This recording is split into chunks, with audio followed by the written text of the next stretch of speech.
magandang araw sa inyong lahat. So, itong video na to, gagawin ko to. Ikatatlo ko na tong sagot sa mga nagtatanong. So, nung nagsimula pa lang ako, like 100 followers pa ako sa Facebook, sinagot ko na rin to. And then, I think this is the third time na sinagot ko tong tanong na to kasi nga, may mga tao na hindi pa alam, lalo na at mga newbie sila sa aking page, mga new followers. So, dahil 1.3 million na tayo, so thank you so much sa inyong support. So, sasagutin ko naman itong tanong na ito kung saan kami nakikilala ng asawa ko. Oh, let's go! So, ayun. Way back, I was 2016. I was working student po ako. Yes po, nakarinig niyo, working student ako sa isang pamilya kung sobrang mabait. And then, nag-aaral po ako ng 3 times a week. So, the rest of the days is online studying. So nag-aaral po ako sa AMA sa Mandawi. Diyan po ako nag-aaral kasi makapag-working ka at the same time makapag-aaral kasi 3 times a week lang yung study. And then, sobrang mabait yung amo ko ng pinagtrabuhan ko. Then, ang trabaho ko lang po doon, hindi ako nagluluto kasi sabi ko sa kanila, hindi ako nagluluto kasi hindi ko marunong magluluto. Although, marunong naman ako magluluto. Kaso nga lang, para sa akin, baka hindi nila magustuhan yung niluluto ko kasi I'm just a mountain girl, you know? Ayun po. Fast forward.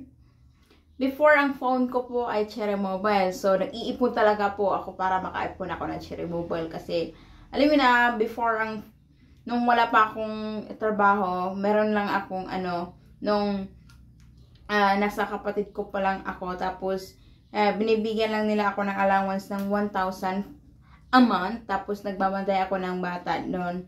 And, ayun, hindi ako nakaipon that time. Kasi nag-aaral pa noon ako ng high school. So, nung lumipat ako ng study, nung nag-working student ako, nung sahod ko nagiging 3,000 siya. So, medyo nakaipon ako. Tapos, nakabili ako ng Cherry Mobile.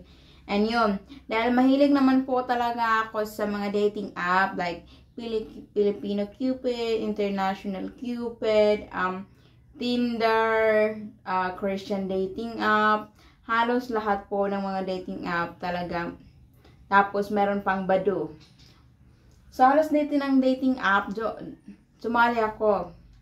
Kasi mahilig ako. And, target ko talaga na makahanap ng apama. Opo, yan po ang target ka. Kasi talaga, parang nung si mama, nung nagtitinda pa siya doon sa mga market, tapos sumama ako sa kanya, tapos, tinulungan ko siya sa pagtitinda. Nung may nakita akong mga medyo once in the blue moon, kapag apam kasama yung Pinay, tapos sobrang sweet nila, nag-holding hands. Tapos sabi ko, oh wow, ang sweet naman, holding hands, like caring, ganon. So yun yung nakasaltok sa iisip ko, ayaw ko ng mga Pinoy, gusto ko maghanap din ng apam kasi sobrang sweet nila. So, and then, sa sobrang daming mga dating app na sinalihan ko, it's like, once in a while, nagde-date po ako. Tapos, lahat po sila, ang itatawag ko po sa kanilang lahat, kapag mag-chat, love lang talaga silang lahat. Love man silang lahat, guys, para hindi ako malilito, ha? Ganda ka, girl! Oh, yeah! Kaya ganito man yung mukha natin, marami pa naman itong pinagdaanan. Oh, ayun. Fast forward, hindi yung asawa ko yung first afam ko. Sobrang dami, 10 ata sa pagdi-date ko.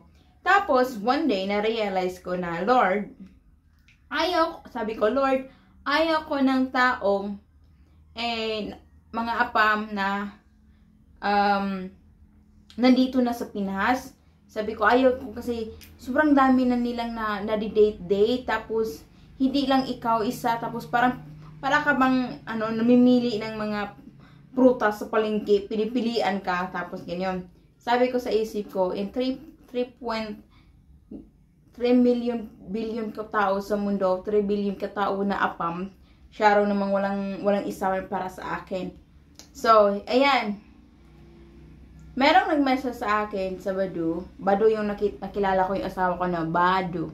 So, pero kung magtataka kayo kung Badu, hindi na siya maganda for this like generation, itong year na to, parang hindi na siya maganda, parang dami ng mga scammer.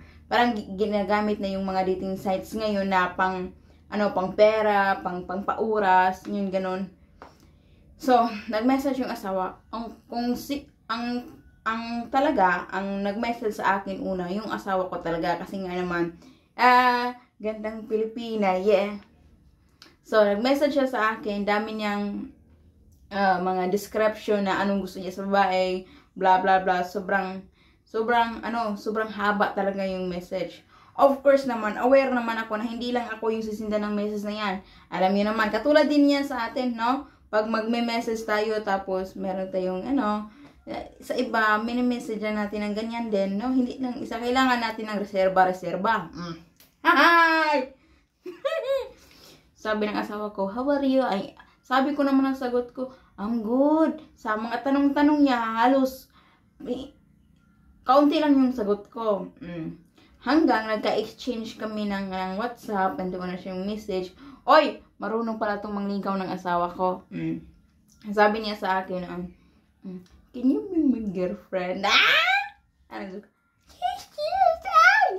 of course naman. Lahat sila. Pero hindi talaga nasantok sa isipan ko na siya ay siya ay sa iyo, siya yung hindi nasantok sa ako na totoo siya sa iyo ba, kasi nasantok na sa isip ko na sobrang dami ng mga namimit ko na mga apam, nasantok na sa akin na parang hindi lang pipili ng isa, kailangan din nila ng reserba, no? Katulad lang natin ba, kailangan din natin ng reserba in case na hindi sila dumating. Ayun na nga, binigyan din ako ng pera ng asawa ko, pero hindi ako nanghingi. Hindi talaga ako nanghingi. Tinanggap ko kasi need money naman tayo. Pero hindi ako nanghingi, no. Hindi ako talaga nanghingi kahit kailan.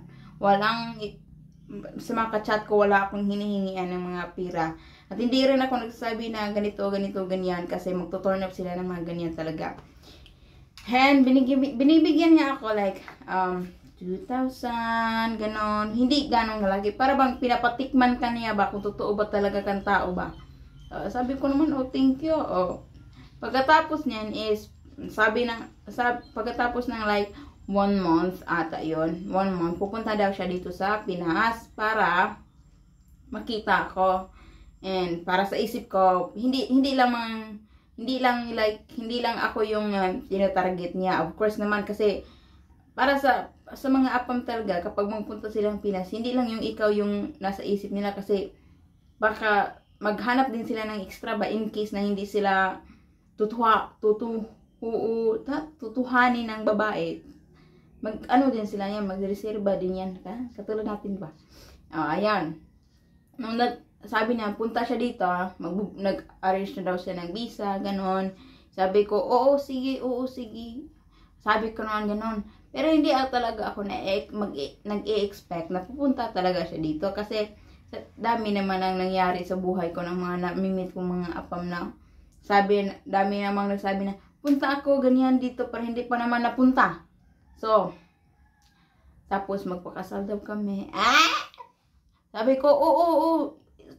Ang sagot ko lang po, mga yes lang talaga. Usually mga yes, very good. Kasi yung English ko noon pa, kasi limited lang talaga. So, ayan. Pagkatapos siya, nakapunta siya, nung sinindan talaga niya ako ng sinindan niya ako ng ticket na ito yung time na oras na darating siya. Ito yung nagbo-book ng hotel, dito kami. Ako naman, oo. Nung papalapit na talaga yung flight niya, sinindan niya ako ng pera kasi daw pangpunta daw ng airport. pambayad, papunta taxi sa airport. Ako naman, nung that time na time na niya yung landed na siya dito, so nagpapaalam ako sa aking amo na pupunta ako ng airport. Sumang-ayon naman kasi mabait silang mga tao na. Ayun mga guys, sobrang aga-aga ko doon. Naghintay ako sa kanya ng 6 na oras ata yan. Hindi ko na matandaan kung ilang oras ko pa siya hinintay kasi sobrang excited ako. Kasi, makaano na ba? Talagang nagpunta talaga ba? Para sa'yo ba? So ako naman, napagmasid ako kasi baka, pag magpunta siya, baka sobrang dami naming pupunta ng airport na. So ako nito, nung dumating na siya, nung lumabas na talaga siya, hindi talaga ako tingin-tingin siya ba kung nasaan ako. Maliit akong tao tingin-tingin siya. Tingin ko naman kasi wala namang sumalubong sa kanya. Pumunta ako ganyan. Ganyan talaga, ganyan. Pag nakita ko siya ba, ganito talaga. Simpleng tao lang ako. Nag-short lang ako ng hindi ganong maiksi. Tapos like crop top. Yun lang ang suot ko. Tapos naka-shoes. Ganon. Tapos naka-lipstick. Yun lang. Ganon na lang talaga ako guys. Ganon ako pupunta ng airport. Ay, ganon na. Ay, ganon ang reaction ko. Hug din ko niya. Hug din siya sa akin guys. Kiss din. Kasi, kiss dayan guys. Kiss dayan. So, time. Ano man guys. Maliit man akong tao. Sobrang mataas man niya. Ganito ganito. Para bang isda ba? Parang isda.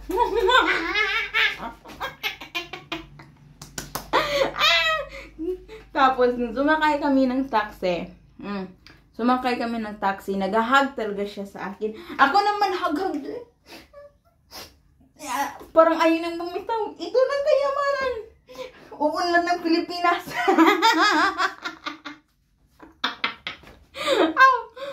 Ganyan. Tapos, ayan guys.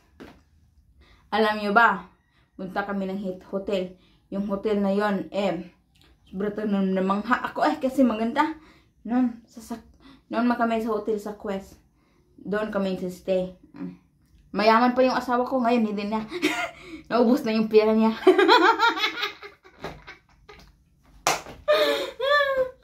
Ganyan guys. Tapos guys, nag-kiss-kiss. Tapos lumabas kami. Sabi niya, alam ko ba kung saan daw ang yung restaurant dito? Doon kami sa Ayala. Ako naman, alam nyo, sa totoo lang, hindi talaga ako nakapunta ng Ayala, sa loob ng Ayala. Before. Nung dumating yung asawa ko, sabi ko pa naman, oo, alam ko yung Ayala. Sa totoo, hindi ko alam talaga. So, itong di talaga ito makakalimutan ng asawa ko. Palagi pa rin niya, inuulit to sa akin, sabi niya sa akin. Dinala ko siya sa KFC. Sa dami ba ng mga restaurant sa KFC ko pa siya dinala. Kagi. Tapos guys, kumain kami. Ako ba, pakutsa-kutsara ako tinidor niya. Chicken man yung kinain. Chicken. Kumain kami daan, chicken. Sus, yung isang rice hindi ko naubos. Sabi ko sa kanya ba, ayoko na. Busog na ako. Sulang, sa totoo gutom ako, pero nahihiya ba kung kumain ba? Mahiya man talaga kayo kapag first time nyo pa, ha? Kain ba? Sabi ng kasawa, sure ka, busog ka na? Sabi ko, oo, busog na ako, ha? Uy, marimar. Pagkatapos niya, bumalik na kami ng hotel. Nung bumalik kami ng hotel ba, sabi niya, alam mo ko ba kung kasi malaki yung Ayala, no? Alam mo ba kung paano tayo lalabas? Paano tayo uuwi papunta sa ating hotel? Sabi ko, oo, alam ko. Paglabas guys, kasi hindi man yung same entrance yung nalabasan ko. Pagalingan ko, sabi niya, sure ka? Oo, sure ko. Sure ako. Sus na guys. Natatawa talaga siya sa akin kasi hindi ko naman talaga alam. Tapos nagtatanong na lang ako sa traffic enforcer. Sus, natatawa talaga siya. Hanggang ngayon, ba niya makalimutan? And, nung removal ha, kinabukasan, yung removal ko, nagiging Huawei na. Bilhan niya ako ng Huawei. Ah! Huawei. Yeah, pero hindi ako naghingi ha. Hindi ko sinabi sa niya, bilhan mo ako cellphone. Hindi ako nagaganon. Trust, di talaga ako nagaganon guys, na bilhan mo ako. Wala lang akong mga sinabi.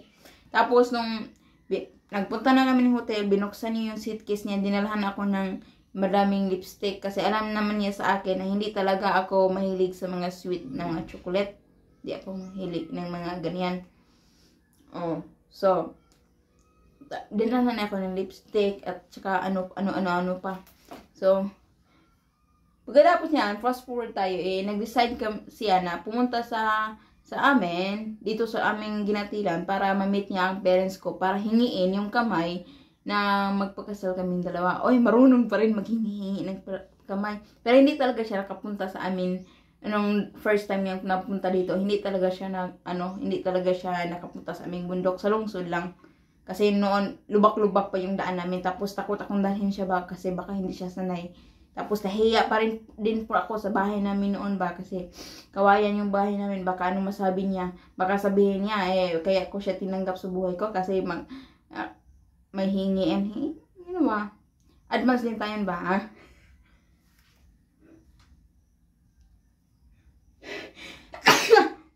Oh. So, dyan ko na-meet yung asawa ko.